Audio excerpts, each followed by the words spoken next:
राम राम। जितने साथी जुड़े हुए सबका तहे दिल से शुक्रिया।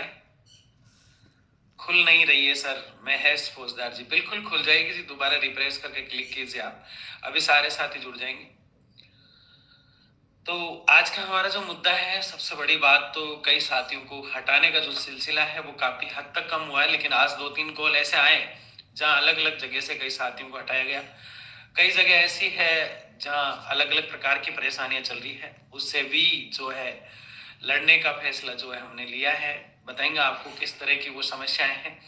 और दूसरे सबसे बड़ी बात, नौकरी से जो हटाया जा रहा है उनको क्या करना चाहिए, इस पे भी हम आज प्लान करेंगे। और आरएलएससीसी का नोटिफिकेशन कब तक जारी होगा, सबसे बड़ा सवाल दिन में 20 कॉल ये होते हैं, सर हमारा आरएलएससीसी का क्या चल रहा है, मनु भैया ये काम कहाँ तक पहुंचा है, कब तक नोटिफिकेशन जारी हो जाएगा, क्या होगा क्या नहीं होगा। तो सबसे पहले इसी से हम बातचीत शुरू करते हैं। जी बिल्कुल बिल्कुल। मैंने आपको बताया कि इन दिनों मैं जिस चीज के पीछे लगा हुआ था वो यह थी कि हमारा जो मुद्दा है वो विधानसभा में उठना चाहिए। और वह खूबी बहुत ही पुरजोर तरीके से आप लोगों को न्यूज मिल रही है कि जबरदस्त तरीके से उस मुद्दे को अलग अलग विधायकों से उठाया जा रहा है। इसमें आप लोगों का भी सपोर्ट है क्योंकि आपके स्थानीय विधायक है वहां पे, चाहे वो कांग्रेस का है चाहे बीजेपी का है। अगर वो उठा नहीं सकता तो सपोर्ट तो कर ही सकता है जब दूसरे लोग उठाएं। तो सबसे बड़ा हमारा जो मिशन था वो ये था कि विधानसभा में ये मुद्दा फिर से पुणे उठना चाहिए, और इसमें हम सफल हुए। आप सबको पता है कि पुणे जो है, पूनिया जी के माध्यम से, बलराम जी के माध्यम से जो है मुद्दा सामने आ रहा है। और ये हम चाहते थे, इस प्रयास में मैं पिछले 10 दिन से लगा हुआ था और मुझे आज लगता है कि मैं इसमें 99% सफल हुआ। दूसरा, 1-2 डिपार्टमेंट से सूचनाएं मांगी गई है, मैं इस चीज का पता लगाने का प्रयास कर रहा हूँ कि वो सूचनाएं क्यों मांगी गई है। हो सकता है कि वहां से ही कोई गुड न्यूज निकल के आ जाए कि वो सूचनाएं क्यों मांगी जा रही है। दूसरा, सेक्रेटरी की स्क्रीन पर फिर आरएलएससीसी बोर्ड को लेकर चर्चा को देखा गया, उसे संबंधित एविडेंस में जल्दी ग्रुपों में शेयर कर दूंगा।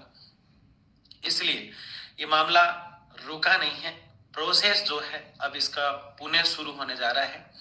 और इसके लिए अब हम क्या कर सकते हैं क्या कर नहीं सकते, ये ढेर सारे विचार आपके माइंड में आ रहे होंगे कि हम आंदोलन क्यों नहीं कर रहे हैं, हम धरना क्यों नहीं कर रहे हैं, हम युवा मित्रों की तरह सड़क पर क्यों नहीं निकल रहे हैं, हम ये ज्ञापन क्यों दे रहे हैं, हम विधायकों से आवाज उठवा के क्या हासिल कर लेंगे।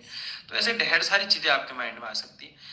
लेकिन 10 दिन से मेरे भी माइंड में आ रही है कि बहुत बड़ा धरना प्रदर्शन होना चाहिए, ये होना चाहिए वो होना चाहिए, और मैं इसको लेकर प्रयासरत भी था। लेकिन मुझे ये पता था कि पिछले 10 दिन पहले या 15 दिन पहले मैं कोई धरना देता तो वो सही वक्त नहीं था। सरकार से मांग उठाने के लिए हजारों की भीड़ को साथ लेकर इस समय पुरजोर तरीके से मांग में उठाता तो हजारों की आस के चक्कर में वहां 100 लोग भी नहीं होते, आप सब जानते हैं।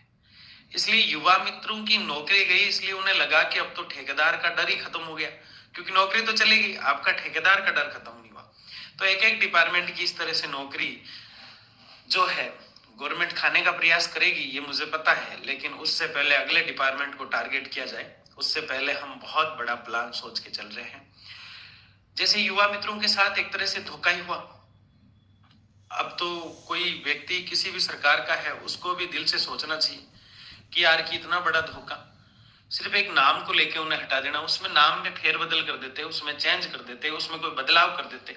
लेकिन इस तरह से एक धम से 5,000 घरों के चूल्हे बुझाना कतई सही नहीं है, आप सब जानते हैं। और वो बेचारे आज तड़प रहे हैं, कभी मुंडन करवा रहे हैं, कभी अर्धनग्न अवस्था में जो है अपना आंदोलन है उसको जारी रखने का प्रयास कर रहे हैं। अलग अलग तरीके से जो है वहां प्रयास किया जा रहा है। तो ये लड़ाई टेढ़ी खीर हो जाएगी हमारे लिए भी। और मैं इस आंदोलन जो अभी चल रहा है इसको बहुत बारीकी से देख रहा हूँ कि किस प्रकार से इसमें प्रयास किए जा रहे हैं, किस प्रकार से सरकार इसका संज्ञान ले रही है। और सरकार का गूंगापन जो है वो सीधा नजर आ रहा है इसमें, कि बिल्कुल भी उनकी तरफ देखा ही नहीं जा रहा है, बिल्कुल उनकी तरफ ध्यान नहीं दिया जा रहा है। इस कड़ाके की ठंड के अंदर वो तड़प रहे हैं। ठीक ऐसे ही इससे कहीं गुना ज्यादा हमें भी संघर्ष करना पड़ेगा। लेकिन आप सब जानते हैं, ये बात थोड़ी आपको ऐसे अटपटे सी लगेगी, लेकिन मैं चाह रहा था कि 10-15 दिन जो पिछले बीते हैं ये थोड़े के निकल जाए, जो पिछले गए हैं उनके बारे में बता रहा हूँ, क्योंकि वो सही वक्त नहीं था। ऐसे में ठंड के माहौल के अंदर हम लोगों का इतना बजट भी नहीं होता कि हम सारी व्यवस्थाएं कर पाते। तो थोड़ा सा मैंने कहा कि क्लाइमेटली, वेदरली अगर मैं देखूं तो थोड़ा ये इकोसिस्टमली मौसम जो है थोड़ा सा बदलाव की ओर आ जाए, ताकि हमें इतनी परेशानियों का सामना ना करना पड़े। अब ये लगभग तय हो चुका कि जिस दिन हम बैठेंगे उस दिन हमें काफी दिनों तक बैठना पड़ेगा। ये आप लोग समझ गए होंगे इस आंदोलन के बाद। तो जो लोग बार बार ऐसे कहते हैं कि आंदोलन कर दो, अनशन कर दो, मैं तैयार हूं, रात को आ जाऊंगा, लेकिन ये सच है कि शाम को भाग भी जाएगा। इसलिए मैं चाहता हूं कि एक मजबूत योद्धाओं की जो टीम तैयार हो रही है वो शानदार हो रही है। पिछले 2-3 दिन से मैंने पिछले वीडियो में भी जिक्र किया, आज की जो मेरी व्हाट्सएप चैनल मैंने जो बनाया है ताकि एक क्लिक से सबको न्यूज मिल जाए, उसका लिंक भी मैं यूट्यूब पे या कमेंट में पिन कर दूंगा लाइव स्ट्रीम होने के बाद। तो अभी जो मजबूती मिल रही है वो हाड़ौती, कोटा, बूंदी, झालावाड़ और बारां क्षेत्र के जो लोग हैं, और दक्षिणी राजस्थान भी मुझे मजबूती देता आया है। तो दक्षिणी पूर्वी और दक्षिणी उत्तरी पूर्वी और दक्षिणी राजस्थान से मुझे हमेशा मजबूती। नमस्कार सर, झालावाड़ से बहुत बढ़िया साहब, नमस्कार सर जी। आचार संहिता कब लग? अभी बहुत दूर है आचार संहिता, कहाँ जा रहे हो? ये अभी रायता मत ही फैलाओ साहब। आचार संहिता, आचार संहिता अभी बहुत दूर है आचार संहिता। देखो मेरा प्रयास है आचार संहिता तक तो कुछ ना कुछ हम तरीका निकाल ही लेंगे। लेकिन देख आप, मैं आप ही की तरह हूँ। आप सोच रहे हैं कि मैं कोई बहुत बड़ा महान व्यक्ति हूँ, ऐसा नहीं है। मैं सरकार नहीं हूँ, मैं आपके लिए सड़कों पर लड़ सकता हूँ, आपके लिए लोगों से मिल सकता हूँ, आपके लिए प्रयास कर सकता हूँ, क्योंकि आप लोग जो है अपने शेड्यूल में बिजी है। मैं कभी परेशान भी नहीं करता आपको, यहाँ आइए वहाँ आइए, कभी भी मैंने नहीं बुलाया। सिर्फ एक बार अजमेर बुलाया, उसके अलावा कभी किसी को बुलाया हो तो बताओ कि हमें सर आपने वहां बुलाया। मैं किसी को तंग नहीं करना चाहता। अभी जैसे कई साथी फोन करते हैं कि हम 100 लोग आपसे मिलना चाह रहे हैं, उनमें से कई जुड़े ही होंगे। 100 लोग हम मिलकर अजमेर आना चाह रहे हैं, आपसे मिलना चाह रहे हैं, तो मैं उनको सीधा मना कर देता हूँ। क्योंकि मेरे से मिलने से जो है, आप आओगे, अपनी 2-3 छुट्टियां खराब करोगे और फिर जो है किराया लगाओगे, मैं ये कभी नहीं चाहता। जैसे वो मीटिंग रखी तो भी मुझे दुख हुआ, जो लोग आए थे बांसवाड़ा से, लेकिन वो कंपलसरी था मेरे लिए रखना। उसके पीछे कोई रीजन था। जो सिंह जी को निमंत्रण, वो तो मतलब खूंखार योद्धा है, कूद पड़ेंगे कभी। सर मेरे से राम राम क्यों नहीं करते हो जी? अरे कौन है योगी राज जी, मेरे प्यारे छोटे लाडले भाई, योगी तेरे से क्यों नहीं करेंगे? तेरे से सब राम राम कर रहे हैं। झालावाड़ की धरास पर पधारो भैया। बिल्कुल पवन जी, बिल्कुल आएंगे हम। सुखराम चौधरी, सर जी को कब तक नोटिफिकेशन जारी होगा? सर जी बहुत जल्दी होगा, क्यों चिंता करते हो? ये डेट नहीं बता सकता मैं, प्लीज ये सवाल ना पूछो।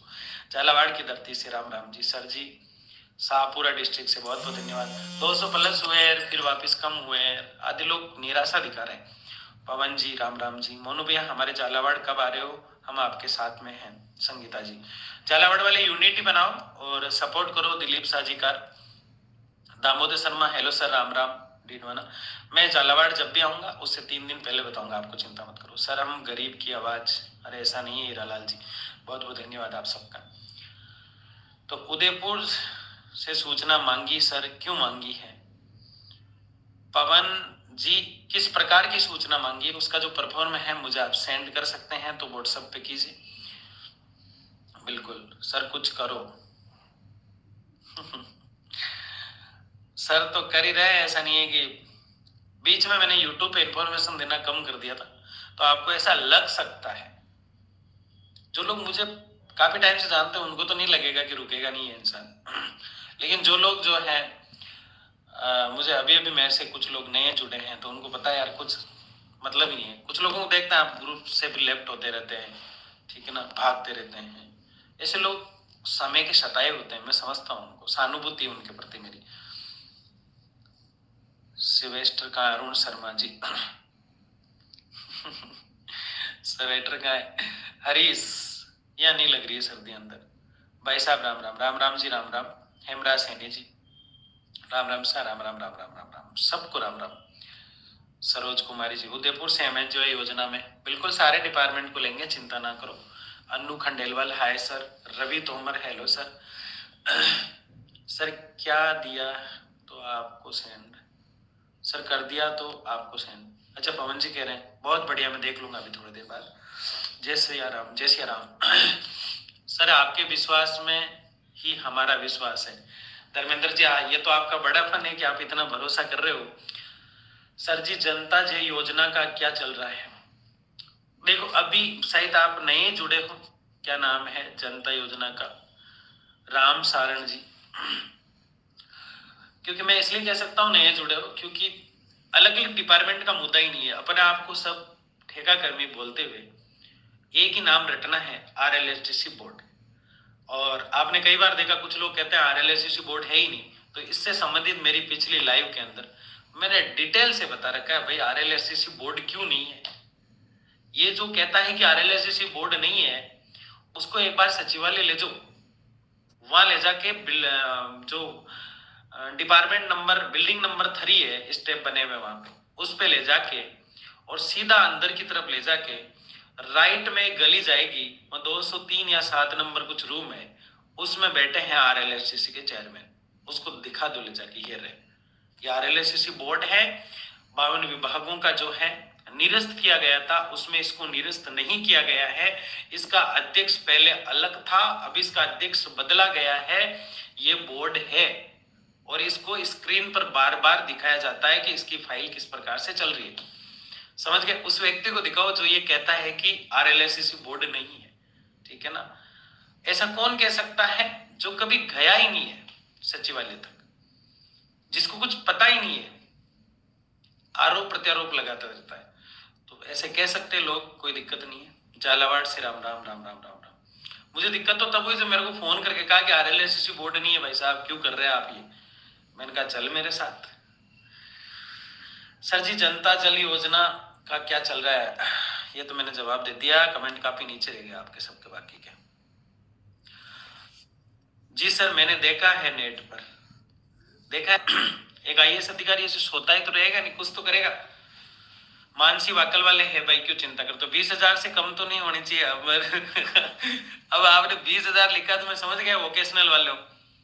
थोड़ी कम ले लो, इनको दे देंगे जिनकी 7,500 है। और हम 6,500 है, उनको थोड़ी ज्यादा दे देंगे, आपकी थोड़ी कम कर देंगे। नहीं होगी रे, क्यों चिंता करते हो? नगर पालिका कंप्यूटर ऑपरेटर का भी कुछ होगा क्या? देखो, अभी भी डिपार्टमेंट के नाम लिख रहे हो आप। सर, मेरे मम्मी पापा आपको देख रहे हैं और मेरे साथ है और आपको थैंक यू बोल रहे हैं। आपका बहुत बहुत धन्यवाद। आपके माता पिता मेरे माता पिता की तरह ही हैं, मैं तहे दिल से उनका शुक्रिया अदा करता हूँ। और मैं उनको भरोसा दिलाता हूँ कि इन छोटे भाई और बड़े भाई बहनों की जो मैंने पीड़ा और दर्द को समझा है, उसके लिए मैं ये मिशन मैंने शुरू किया है। पिछले 3 महीने से मैं इसमें लगा हुआ हूँ। पिछली सरकार में RLSTC बोर्ड को लेकर हम प्रयास कर रहे थे, वो बोर्ड बन गया था, लेकिन उसके नोटिफिकेशन यानी कि उसके आदेश जो है वो नहीं निकले। उसका एक IAS अधिकारी अध्यक्ष बना दिया गया, सचिवालय में उसका एक ऑफिस बना दिया गया। लेकिन सबसे बड़ी विडंबना की बात ये रही कि उसका जो आदेश आना चाहिए संबंधित डिपार्टमेंट को, जहां से सूचनाएं मांगी जाएगी, हम लोग बार बार ये कहते रहते हैं, आप में से भी कई साथियों को पता नहीं है, जैसे काकोसी शर्मा है, ये सब कह रहे हैं, आप में से कई साथियों को पता नहीं कि नोटिफिकेशन है क्या। हमने एक शब्द पकड़ लिया, तो मैं बताता हूं नोटिफिकेशन क्या है। RLSTC बोर्ड बना हुआ है, उसका नोटिफिकेशन जारी नहीं हुआ। इसका मतलब यह है कि RLSTC बोर्ड के जो अध्यक्ष है, जो चेयरमैन है, वो जिस जिस डिपार्टमेंट को शामिल करना है उसको एक आदेश जारी करेंगे, जिसको हम कह रहे हैं नोटिफिकेशन यानी सूचना। वो सूचना ये जारी करेंगे कि इस डिपार्टमेंट के अंदर कितने लोग कितने समय से काम कर रहे हैं। वो सूचना संबंधित डिपार्टमेंट भेजेगा। जैसे कि मैं एक एग्जांपल लेता हूँ, बड़े डिपार्टमेंट का लूंगा तो बड़े वाले सारे पूछेंगे हमारा है क्या इसमें। जैसे मैं राजस्थान माध्यमिक शिक्षा बोर्ड का एक एग्जांपल ले लेता हूँ, उसमें लगभग मेरी जानकारी के अनुसार 90-100 के आसपास लोग काम कर रहे हैं। तो वहां एक आदेश आएगा बोर्ड ऑफिस के पास, एक संबंधित ठेकेदार के पास, कि यहाँ कितने लोग NGO के थ्रू आपके यहाँ काम कर रहे हैं और कितने साल से कर रहे हैं, एक सटीक आंकड़ा बताइए। वो एक प्रोफार्मा तैयार होगा और वो सूचना वहां जाएगी। उसके बाद वहां एक लिस्ट तैयार होगी दोबारा से, और वो लिस्ट तैयार होकर बाहर आएगी। उस लिस्ट में आप लोगों के नाम आएंगे जितने भी बोर्ड ऑफिस के होंगे। ये एक एग्जांपल दिया मैंने, एक उदाहरण दिया जिससे आप समझ आए। इससे सारी चीजें आप समझ गए होंगे। अब आप लोगों के सवाल इससे और खड़े हो जाएंगे कि सर इसमें 2021 वालों को, 22 वालों को, 23 वालों को, 24 वालों को, ये सारी चीजें डिसाइड होगी। इनमें कुछ फेरबदल हो सकते हैं, कुछ डिपार्टमेंट को लेके भी फेरबदल हो सकते हैं। बाकी नोटिफिकेशन का अर्थ बताया मैंने, बाकी कौन सा डिपार्टमेंट किस तरह से होगा, जो नहीं होगा उसके लिए हम प्रयास करेंगे किसी एक डिपार्टमेंट को तो शामिल करें।